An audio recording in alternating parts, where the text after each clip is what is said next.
சென்னை உயர்நீதிமன்றம் அருகே திருமாவளவன் சென்ற கார் இருசக்கர வாகனத்தில் மோதியதால் விசிகவினர் வாக்குவாதத்தில் ஈடுபட்டனர். இதுகுறித்தான முழு விவரங்களோடு இணைந்திருக்கிறார் செய்தியாளர் கதிரவன். விவரங்களுக்கு விரலாம்.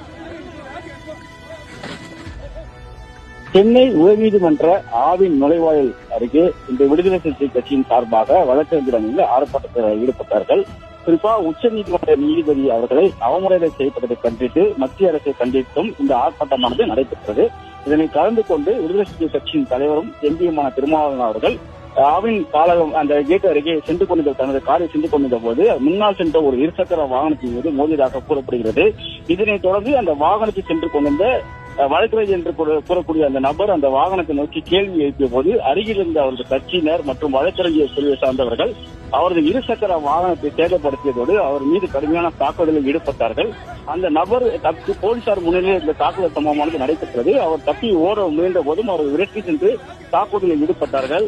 பின்னர் காவல்துறையினர் சூழ்ந்து கொண்டு அந்த நபரை மீட்ட போதும் அந்த காவல்துறையினரும் விசிகவினர் வாக்குவாதத்தில் ஈடுபட்டார்கள். குறிப்பா கட்சி தலைவருக்கு பாதுகாப்பு இல்லை, சாலையில் சென்று கொண்டிருந்த நபர் கட்சி தலைவரை தாக்க முற்பட்டார் என்று கூறி சாலை மறியலில் ஈடுபட்டும் காவல்துறையினரிடம் வாக்குவாதத்தில் ஈடுபட்டார்கள். குறிப்பா சமத்துவ வழக்கறிஞர் சங்கம் சார்பாக இந்த ஒரு போராட்டமானது நடைபெற்று அந்த போராட்டத்தின் முடிவில் 2:35 மணி அளவில் இந்த சம்பவமானது நடைபெற்றிருக்கிறது. காவல்துறை முன்னிலையில் அந்த நபர் மீது தாக்குதலானது நடைபெற்றிருக்கிறது.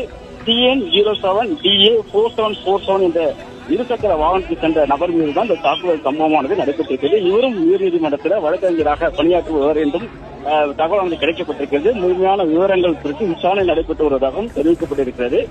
இருசக்கர வாகனத்தின் மீது திருமாவளவன் அவர்களின் கார் லேசாக மோதியதாக கூறப்படக்கூடிய இந்த விவகாரத்தில் இருசக்கர வாகனத்தில் மோதியது ஏன் என்று கேள்வி எழுப்பிய நபரைதான் இவர்கள் தாக்குதல் நடத்தியதாகவும் காவல்துறை விசாரணையில் தெரிய வந்திருக்கிறது.